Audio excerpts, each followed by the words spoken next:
Hello, hello, hello, hello!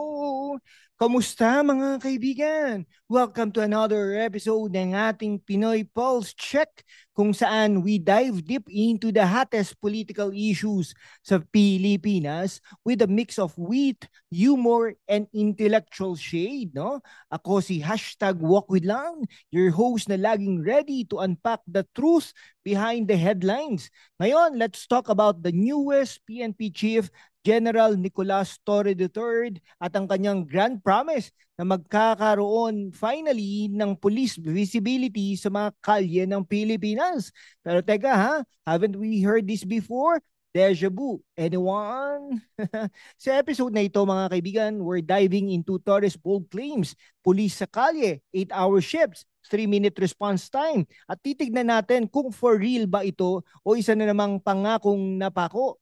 This is for our kababayans in the Philippines and a special shout out to our OFWs in the US, Canada, UAE, Japan, Saudi at marami pang iba. If you're watching from abroad, salamat ha for staying connected sa Pinas. Hit that subscribe button, like at i-share sa mga tropa mo abroad para mas maraming makakaalam. And hey, if you are feeling generous, send us a super thanks to keep this channel running. Let's get into it. Si General si General Nicolas Torre III, the first ever PNP chief from the Philippine National Police Academy, promised na wawalisin ang kriminalidad with more police on the streets at modernized equipment. Pero after decades of the same promises from past PNP chiefs, can we trust this guy? Let's break it down with facts, a bit of chismis, style, storytelling, and a whole lot of real talk. Let's start with the pangako ha. Si General Torre sa kanyang inaugural speech noong June 2, 2025, sinabing na his leadership will focus on three pillars: swift and responsive public service, unity and moral sa PNP, at accountability and modernization ha. Sounds good, right? Pero let's zoom in on his flagship promise, a 3-minute police response time in major urban centers at 100% police visibility sa kalye. Ambitious is an understatement. Pero mga kaibigan, let's be real, hindi ba't every PNP chief since 1991 has promised more police on the streets? From the time of the Philippine Constabulary hanggang ngayon, it's the same old script. Pero bakit nga ba walang pulis sa kalye ha? Sa ulat natin, crime rate sa Metro Manila alone, mula sa hold-up, sa gas stations, hanggang sa cellphone snatching, nasa 18.4% ha? Ang drop from January to March 2025. Pero ang dami pa rin ang reklamo ng mga kababayan natin na walang pulis kapag kailangan. Sa gabi ha, parang Wild West ang mga kalsada, riding in tandem, hold-uppers at mga asong ulol na kriminal.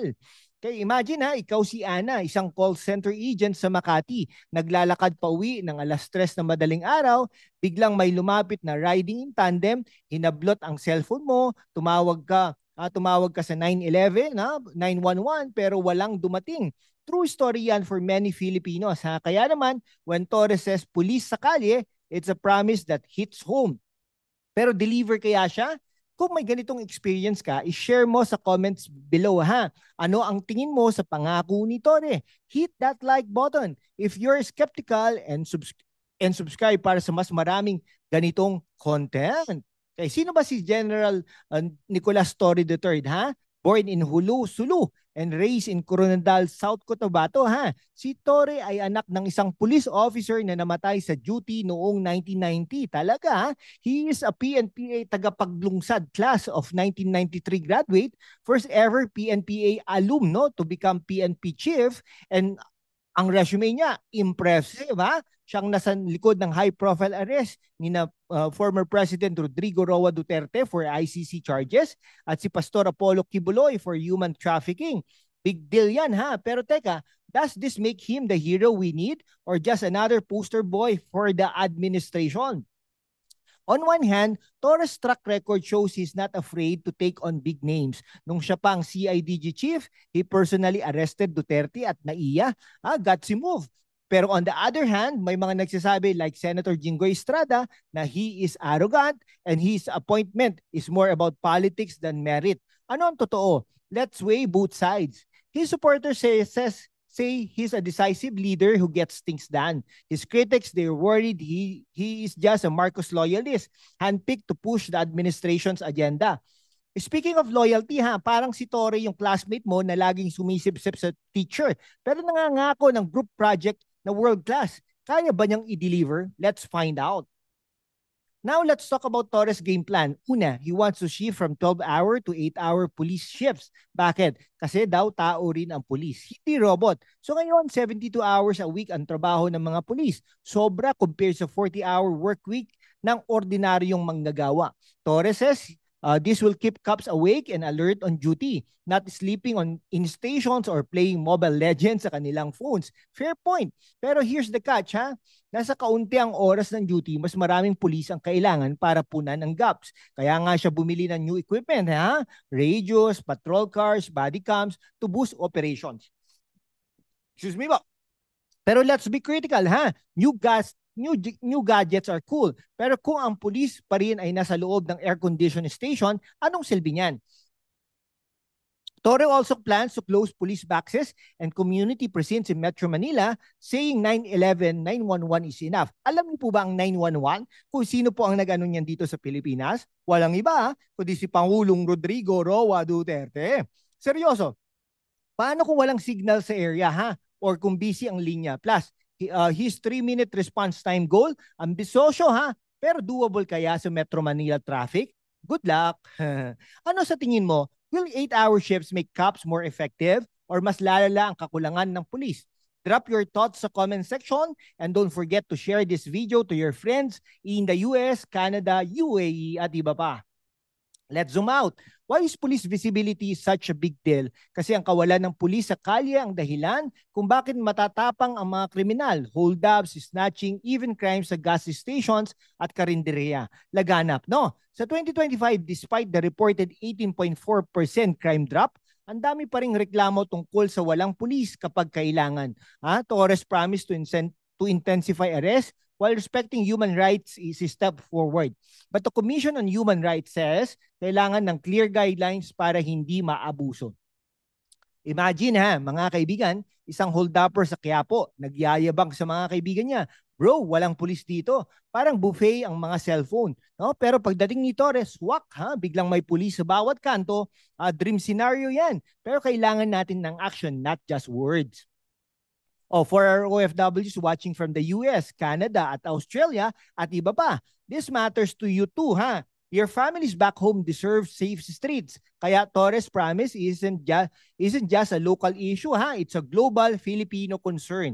If he fails, baka mas maraming kababayan ang magmamigrate, di ba? So deliver kaya si Torre? Let's look at history. Since the PNP was established in 1991, maraming chief ang nangako ng police visibility. Pero pangsumandali lang, no? Torres' advantage, he's got a track record of big arrests and a clear plan. 8-hour shifts, modern equipment, 3-minute response. Pero ang challenges, understaffing, budget constraints, at ang traffic sa Metro Manila. Plus may mga police pa rin na tamad o corrupt. Torre himself said, I can assure you na walang abusive cops, but I'll dismiss them if they mess up. Tough talk, but we need tough action.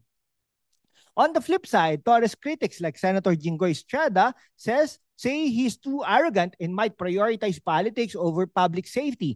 Pero supporters like Leila de Lima believe he can restore public trust. So sino ang paniniwalaan natin? The jury is still out, but one thing's clear. Torres got 1 year and 9 months before he retires in 2027. Kaya ba niyang baguhin ang PNP? Ano ang bet mo? Will Torre be the best PNP chief ever or just another pangakong napako? Comment below. Hit that subscribe button and send a super thanks to support our channel. Special shout out to our viewers in Saudi, Japan, Hong Kong at lahat ng OFWs worldwide. So mga kaibigan, that's the full breakdown ng pangako ni General Nicolas Torre III. His 3-minute response time, 8-hour shifts, at modernization plans sound promising. Pero the road to police visibility is paved with good intentions and broken promises from past PNP chiefs. Will Torre be the game changer we've been waiting for, or just another chapter in the PNP's history of hot air? For our kababayans in the Philippines, US, Canada, UAE, Australia, Japan, Saudi, at marami pang iba, this is our fight too. Safe streets means safe families. And that's a universal Filipino dream. So let's hold Tory accountable. Share your stories sa comment section kung may pulis ba sa inyong lugar o puro hangin lang. Hit that like button, subscribe at i-share sa mga kaibigan mo abroad.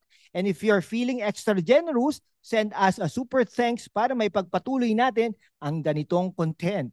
Sa isang bansa, mga kaibigan, puno ng pangako, ha? Let's demand action. Ako si #WalkWithLang and this has been Pinoy Pulse Check.